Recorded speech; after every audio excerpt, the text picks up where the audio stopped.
Bien, y ya estamos en presencia de nuestro primer invitado. Le damos la bienvenida al señor Cristian Alvarenga, director ejecutivo del grupo del Instituto de Diseño y Tecnología IDT. ¿Cómo estás, Cristian? Bienvenido al programa. Vale, muchísimas gracias. Un placer compartir con ustedes este espacio.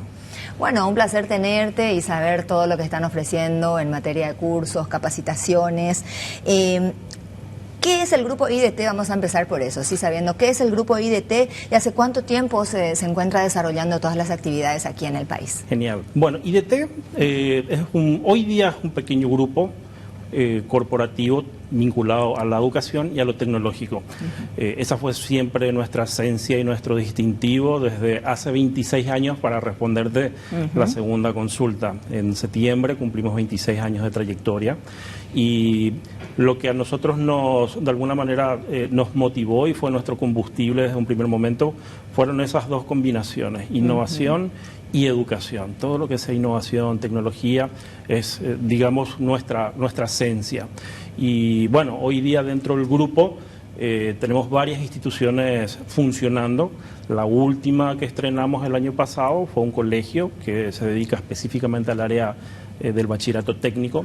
Tenemos un instituto de formación docente, un instituto técnico superior. Tenemos una fundación también con la cual trabajamos mucho en acciones sociales vinculadas siempre también a tecnología, justamente para tratar un poco de crear campañas de concienciación, cuidando más especialmente a nuestros menores. Y también en pandemia logramos internacionalizarnos y hoy día tenemos una figura jurídica constituida en Estados Unidos, a través de la cual comercializamos gran parte también de nuestros servicios educativos. Claro, qué interesante. Cristian, varios empresarios que ya pasaron por nuestro programa se quejan de la falta de mano de obra calificada, ¿verdad? ¿Cómo se encuentran trabajando desde el IDT para satisfacer esa demanda grande de capacitación técnica que tenemos? Esa es una necesidad muy recurrente, no solamente incluso a nivel local. Y más todavía cuando hablamos sobre talento humano vinculado al área de tecnología. Pasa que las tecnologías cada vez son más transversales, cada vez se dan de manera más acelerada, tanto la creación de nuevos focos de conocimiento como también al mismo tiempo, digamos, el tiempo en el que muere ese conocimiento. O sea, hoy día se da mucho más aceleradamente esa caducidad también de lo que nosotros hoy podemos estar manejando a nivel tecnológico. Probablemente de acá a 5 años eso se vuelva obsoleto. Entonces esta área puntualmente es un área en donde existen enormes oportunidades, es el primer mensaje, para los jóvenes principalmente, o los profesionales mismos, ¿verdad? Que hoy día también, cuando hablamos incluso de inteligencia artificial, también es algo totalmente transversal. Y esto está empujando de manera muy fuerte, muy acelerada inclusive. Pero también, así como digo, es una oportunidad, también es un desafío. Y obviamente la capacidad de recursos humanos con este tipo de talentos que salen al mercado son escasos. Por eso es que hay de alguna manera ese sufrimiento por parte del sector empresarial, o inclusive el Estado mismo, ¿verdad? Porque, como digo, no hay prácticamente ámbito donde no se necesite con gente que tenga talento, maneje conocimiento en el área de tecnología específicamente. Sí, tal cual. Sí, no puede concebirse un futuro sin estas carreras técnicas, sin estas nuevas tecnologías, como le llaman, ¿no? ¿Y cuáles son las carreras y talleres disponibles? Carreras técnicas sin estas nuevas tecnologías, como le llaman, ¿no? ¿Y cuáles son las carreras y talleres disponibles en este momento en el Instituto Técnico? Bueno, esa pregunta va a ser un poquito larga de responder, ¿verdad? Pero nosotros trabajamos con todo el segmento de la sociedad prácticamente. Cuando digo todo el segmento, hablo desde niños, niñas, adolescentes, con los cuales trabajamos y tenemos cursos vinculados, por ejemplo, al área de robótica, que es algo que hoy atrae muchísimo, al área de desarrollo de videojuegos, educativos, profesionales, impresión 3D, todo lo que es, por ejemplo, la parte de realidad virtual, realidad aumentada.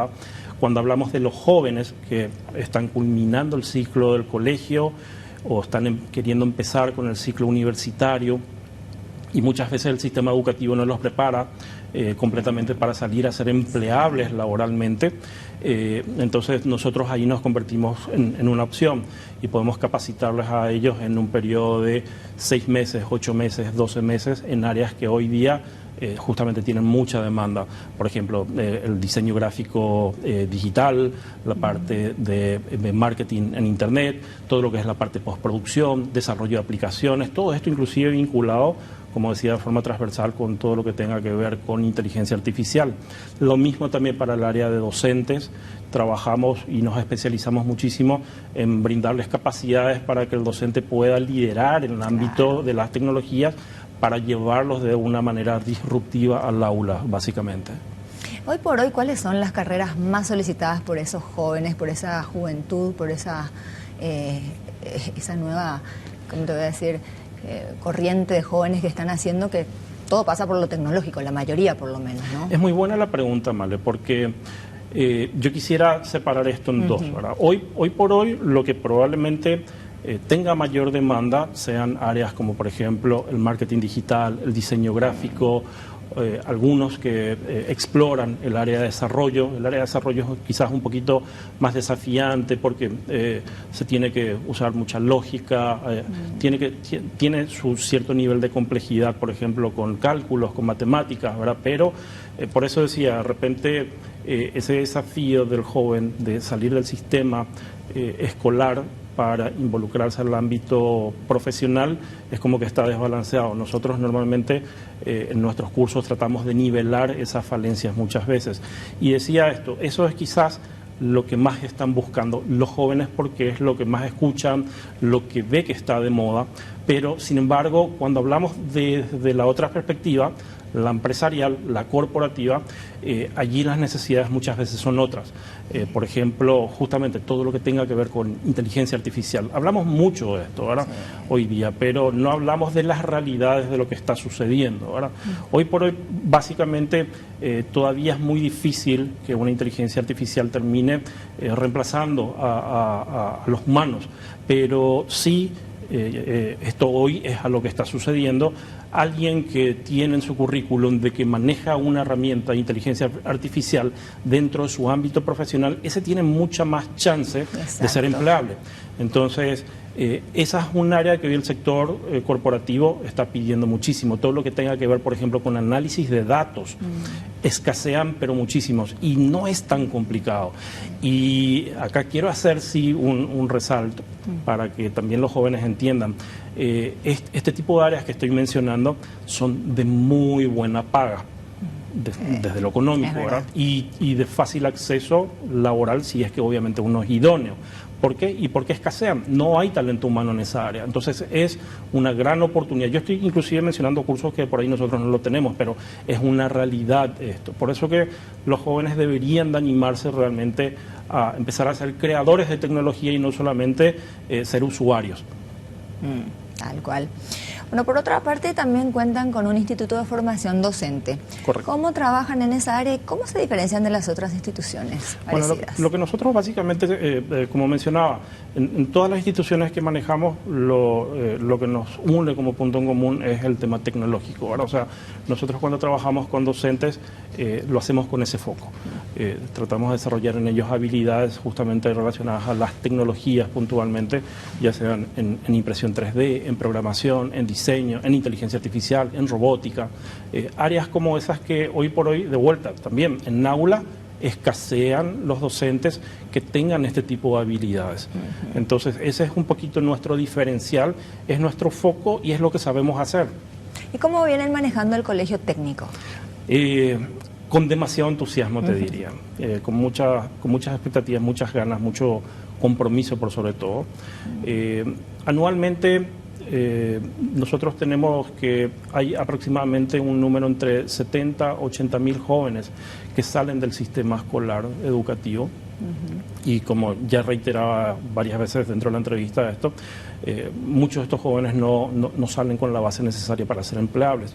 Eso resulta ser porque el mundo profesional está atravesando un cambio muy dinámico y de repente al sector académico cuesta un poco más seguir ese ritmo. Entonces hay un desfasaje entre lo que se está enseñando muchas veces en aula con lo que realmente la sociedad está precisando para emplearle a un joven. Nosotros nos estrenamos con el bachillerato técnico el año pasado enfocándonos en lo que es un bachillerato técnico en informática, pero quisimos ir un paso más allá y propusimos al MEC, y el MEC tuvo una excelente receptividad como para que en conjunto podamos construir una nueva propuesta, un nuevo bachillerato que hoy es una realidad. Y hoy dentro de nuestro colegio esto ya se está enseñando. Somos la primera institución que tiene un bachillerato técnico en desarrollo de sistemas web y de inteligencia artificial con énfasis en robótica. O sea, estamos hablando de que es un bachillerato que realmente se proyecta con unas posibilidades de empleabilidad extremadamente altas y exitosas para nuestros jóvenes cuando salgan al mundo laboral. Y eso es lo que buscamos. Y no solamente nosotros como IDT, es como que construimos esta propuesta solamente para nosotros, porque esta propuesta, una vez que se formalizó, hoy existe esta oferta curricular y esto puede ser replicable a nivel país. Y esa es la intención.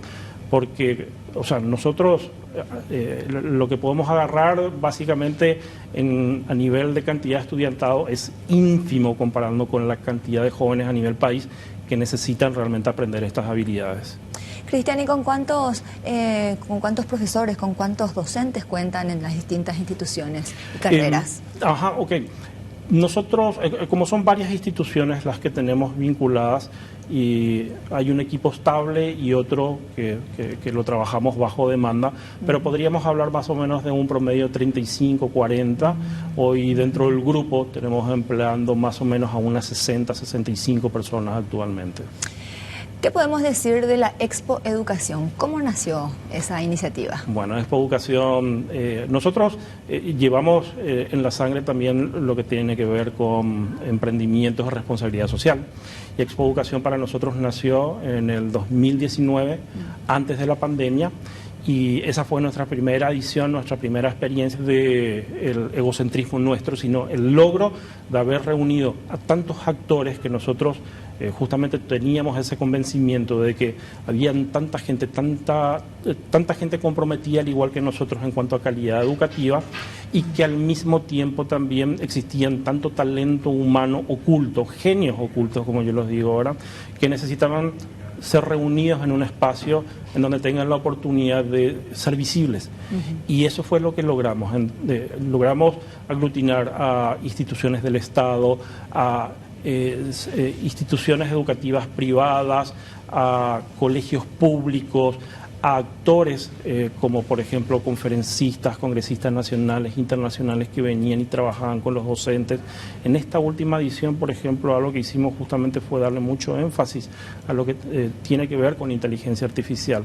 Con el manejo de datos públicos, nosotros decidimos armar una hackathon basada en inteligencia artificial, con el apoyo del INE y del MITIC en aquel entonces, y con chicos universitarios.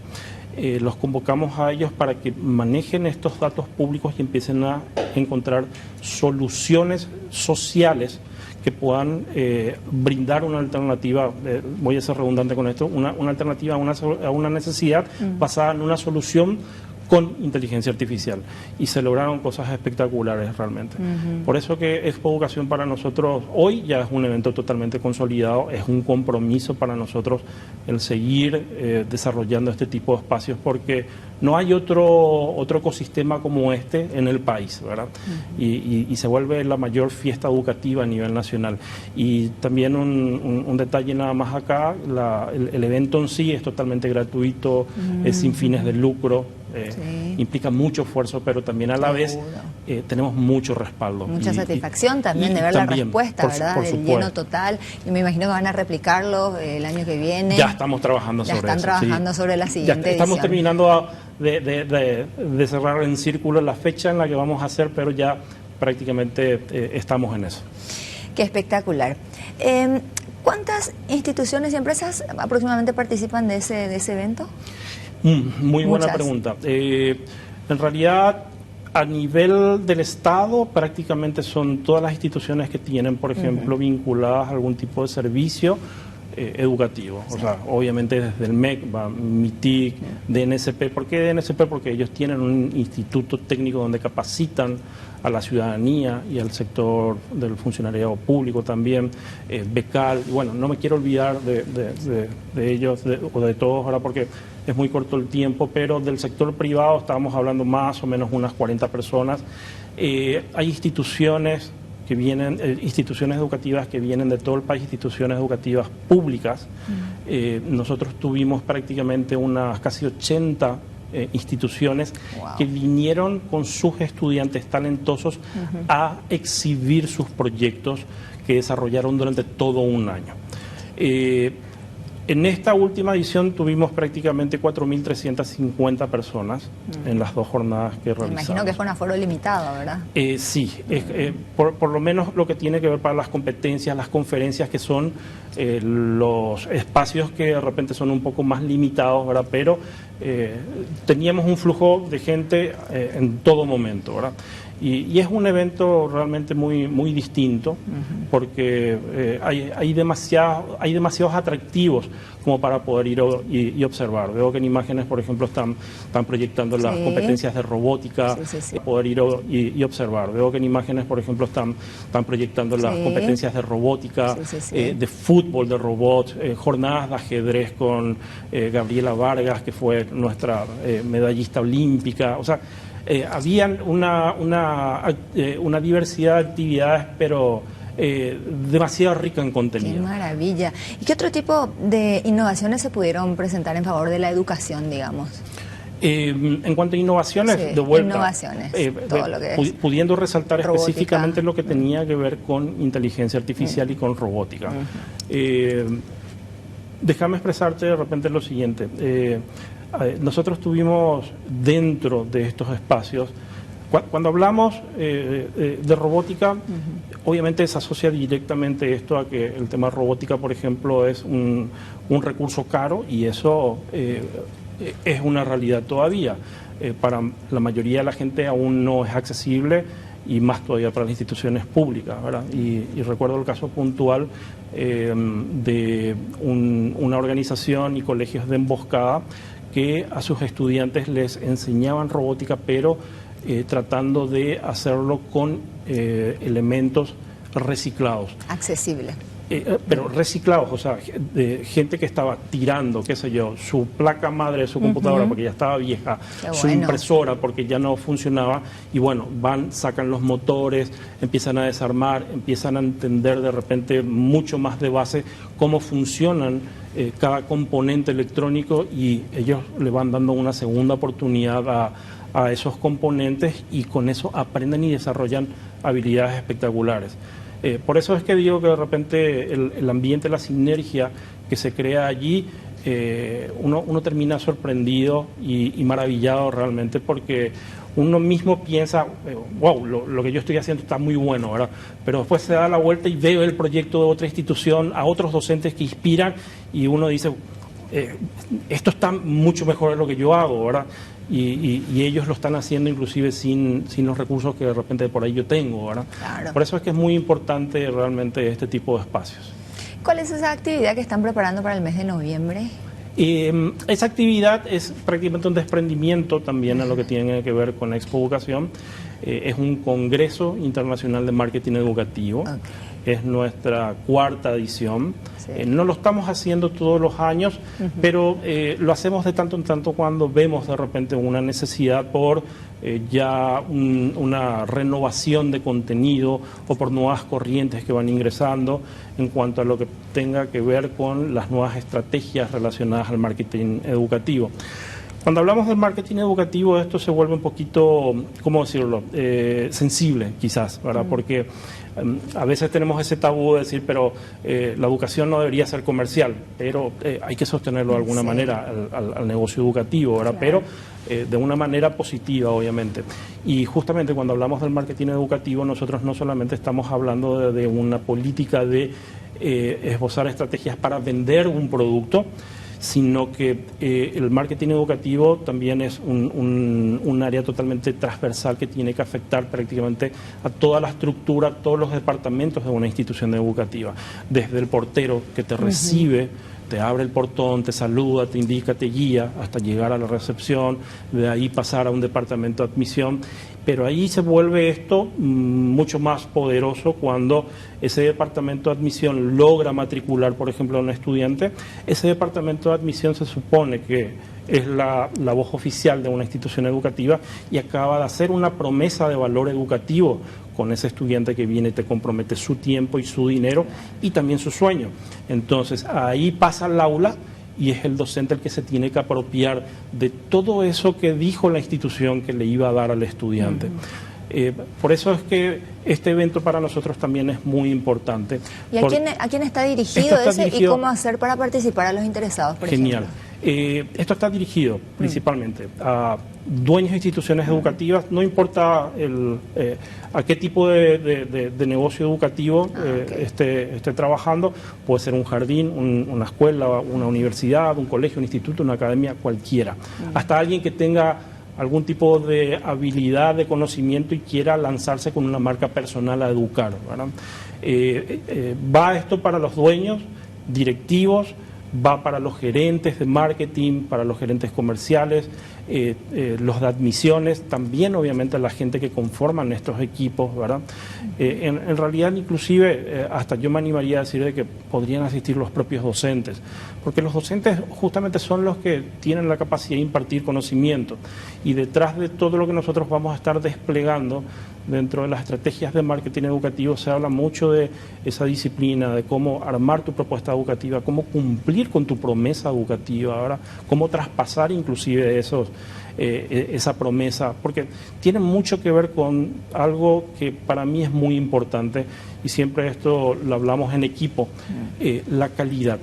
Eso, o sea, cuando nosotros hablamos de educación, calidad es innegociable. Claro. Y eso es algo que a través del marketing es lo que te permite proyectar y cumplir. Y me preguntabas dónde acceder a más información. Sí. marketingeducativo.com.py. Allí tenemos toda la información cargada. Bueno, por último, Cristian, más de 60 años en el mercado, ¿no? ¿Cuánto tiempo? 26 años. 26 años, perdón. Sí. 26 años, sí. Era al revés. Sí. ¿Y qué planes que se vienen ahora? ¿Qué planes y proyectos hay para el futuro desde el Instituto Superior? Bueno, nosotros no paramos. O sea, siempre estamos de alguna manera activando y tratando justamente, como te mencionaba en el inicio, de innovar. Sí. Tenemos ya algunos planes relacionados justamente, qué sé yo, hablando de Expoeducación. Ya vamos bajando un montón de ideas de cosas que no pudimos ejecutar en esta edición, pero que queremos hacerla en la próxima, ¿verdad? Ya desde la próxima edición, por ejemplo, queremos darle una connotación más desde el ámbito de atacar alguna problemática social, por ejemplo, sí. Dándole ese tipo de énfasis. Otra de las cosas que estamos proyectando son traer robots, perros robots y humanoides robots con inteligencia artificial. Ya hemos logrado cerrar o sea, nosotros tenemos una representación de una marca específica desde hace algunos años que se llama Mayblock, que hoy lo trabajamos en los colegios, pero hay otra línea que es mucho más profesional y que ni siquiera todavía ha llegado al mercado en otras marcas, que se llama Unitree, y esa marca también nosotros la vamos a tener acá. Y no solamente para nosotros, porque en realidad esto se necesita replicar y se necesita de alguna manera expandir a nivel de conocimientos con otros sectores de la sociedad educativa. Ahí ya estamos trabajando un poquito en algún tipo de convenio con la gente PTI, también con la gente de la UNA. Entonces, estamos siempre muy activos en querer ver cómo poder escalar un poquito más año a año para poder aportar desde la educación al progreso a nivel de conocimientos en el país. Cristian, muchísimas gracias por tu tiempo. No, al contrario, muchísimas gracias, Male, muchas gracias por el espacio y es un gusto. Así estuvimos conversando con Cristian Alvarenga, director ejecutivo del grupo del Instituto de Diseño y Tecnología IDT. Hacemos una brevísima pausa y en minutitos volvemos con más de Gente y Negocios.